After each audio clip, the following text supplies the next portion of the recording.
আছে কোথায়? আইসিইউতে আছে বলে আলহামদুলিল্লাহ, মানে আমি আল্লাহর শুকরিয়া আদায় করতেছি, এখনো তো আমার জীবনটা আছে। আমার মতো যাদের জীবন নাই, যারা কবরে, তার চাইতে আমি ভালো না খারাপ? সর্বাবস্থায় আল্লাহর শুকরিয়া আদায় করা, আইয়ুশকারা ফালা ইউকফা, কখনো অকৃতজ্ঞ না হওয়া। মানুষ মাঝে মধ্যে অকৃতজ্ঞ হয়, বলে আপনি যদি এই বিপদ থেকে আমাকে না বাঁচাইতেন আমার কোনো উপায় থাকতো না। বাঁচানোওয়ালা কে? আল্লাহ। এজন্য কোন মানুষের উপর নয়, পরিপূর্ণ আস্থা এবং বিশ্বাস রাখতে হবে আল্লাহর উপর। বিপদ যিনি দেন তিনি কে? আল্লাহ। বিপদ থেকে যিনি বাঁচান তিনি কে? আল্লাহ। শুধু তাই নয়, হযরত উবাই ইবনে কাব রাদিয়াল্লাহু তাআলা হযরতে ওমর ফারুক রাদিয়াল্লাহু তাআলা আনহুকে প্রশ্ন করলেন, আমিরুল মুমিনিন, আপনি আমাকে বলেন তাকওয়াটা কি? ও আমিরুল মুমিনিন, আপনি আমাকে বলে দিন তাকওয়াটা কি? হযরত ওমর ফারুক রাদিয়াল্লাহু তাআলা আনহু তিনি বললেন, ও উবাই ইবনে কাব, তুমি কি দুনিয়াতে কখনো চলার পথে এমন সরু কোনো রাস্তা দিয়ে হেঁটেছো? এমন সরু কোনো রাস্তা দিয়ে হেঁটেছো যে রাস্তাটা খুব সংকীর্ণ, খুব চিকন, এই রাস্তার দুই পাশে কাঁটা ভরপুর, অথবা পুরো রাস্তায় কাঁটাটা ভরপুর? বলে আমিরুল মুমিনিন, হ্যাঁ হেঁটেছি, এমন রাস্তা দিয়ে আমি হেঁটেছি। বলে তুমি কেমনি ভাবে এই রাস্তা দিয়ে হাঁটলা, কেমনি রাস্তা পার হইলা? বলে আমি খুব সতর্কতার সাথে রাস্তা পার করেছি। একটু যদি এদিক সেদিক হয়ে যায়, আমার দৃষ্টি যদি একটু এদিক সেদিকে চলে যায়, কাঁটা আমার পায়ে বিঁধে যায়, আমি কাঁটার মধ্যে পড়ে যাই। এজন্য আমি নিজেকে বাঁচানোর জন্য খুব সতর্কতার সাথে দেখে দেখে রাস্তা পার করেছি। সাইয়েদনা ওমর ফারুক বললেন, ও উবাই ইবনে কাব, এটাই তো তাকওয়া। তুমি যে দুনিয়াতে তোমার জীবনটা পরিচালনা করতেছো, এই জীবনটা পরিচালনা তুমি করতেছো, তোমার রব উপর থেকে দেখতেছে। তুমি তোমার জীবন পরিচালনার ক্ষেত্রে এমন কোন কাজের সাথে জড়ানো যাবে না যেটা করলে গুনাহ হয়। আল্লাহ থেকে বাঁচার জন্য, জাহান্নামের আগুন থেকে নিজেকে বাঁচানোর জন্য এমন ভাবে জীবনটা পরিচালনা করো যেন কোনো গুনাহ তোমাকে স্পর্শ না করে। আর যদি এটা তুমি করতে পারো, এটাকেই বলা হয় তাকওয়া। বলেন না সুবহানাল্লাহ। হাজিরিন, সাইয়েদনা ওমর ফারুক রাদিয়াল্লাহু তাআলা আনহু গভীর রজনীতে তার ঘরের মধ্যে তেলের বাতি জ্বালাইয়া তিনি রাষ্ট্রের কাজ করতেছিলেন। তিনি তখন আমিরুল মুমিনিন, খলিফা নির্বাচিত হলেন।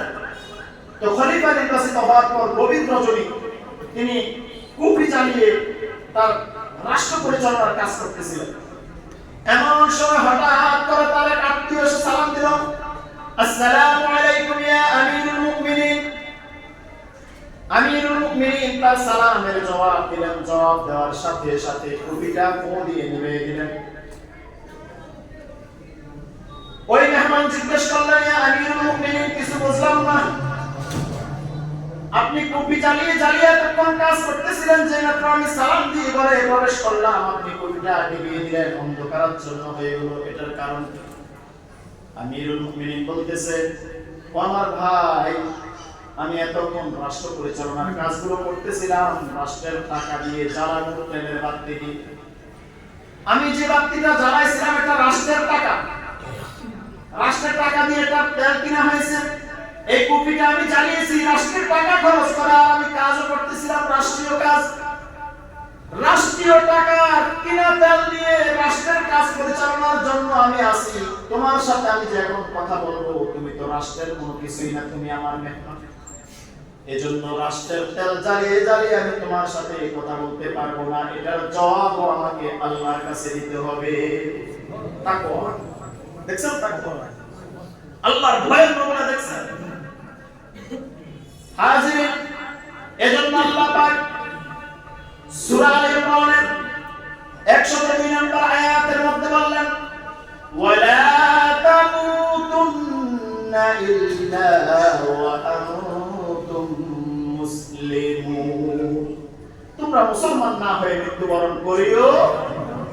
তাহলে আল্লাহ প্রথমে বললেন ইয়া আইয়ুহাল্লাযীনা আমানু তাকুল্লাহ, ও হে ইমানদাররা তোমরা আল্লাহকে ভয় করো, হাক্কা তুকাতিহি, যেমনিভাবে আল্লাহকে ভয় করা দরকার পুরোপুরিভাবে যথাযথভাবে আল্লাহকে ভয় করো।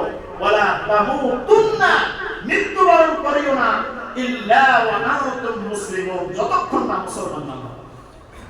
এখন বলেন যারা কোন রকমের মধ্যে আছে, কোন রকম বুঝতেছেন, কোন রকম করতেছি, কোন রকম নামাজ আদায় করতেছি, কোন রকম তেলাওয়াত করি, কোন রকম চলতেছি, এই জিনিসগুলো কি করা যাবে? আল্লাহ পাক কি কোন রকমের কথা বলছেন? হাক্কা তুকাতিহি, পরিপূর্ণভাবে যথাযথভাবে পরিপূর্ণ হক আদায় করে আল্লাহকে ভয় করো। আর যদি করতে পারো তোমার নাম মুত্তাকি। আর যদি তুমি মুত্তাকি হতে পারো তাহলে আল্লাহ পাক তোমাকে একটা সুসংবাদ দিলেন। সেই সুসংবাদটা হলো ওয়াসিকাল্লাযীনা তাকাউ রাব্বাহুম ইলাল জান্নাতি যুমারা। আল্লাহ পাক বলেন যারা আল্লাহকে ভয় করত তাদেরকে দলে দলে জান্নাতের দিকে নিয়ে যাও।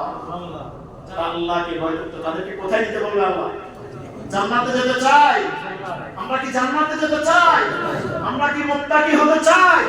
তাহলে মুত্তাকি হওয়ার জন্য যে গুণগুলো অর্জন করা প্রয়োজন সেই গুণগুলো আমরা অর্জন করব তো ইনশাআল্লাহ। আল্লাহ পাক আমাদেরকে তৌফিক দান করুন। সবাই বলে আমিন। ওয়া আখিরু দাওয়ানা আলহামদুলিল্লাহি রাব্বিল আলামিন। ওয়াসসালামু আলাইকুম ওয়া রাহমাতুল্লাহি ওয়া বারাকাতুহু।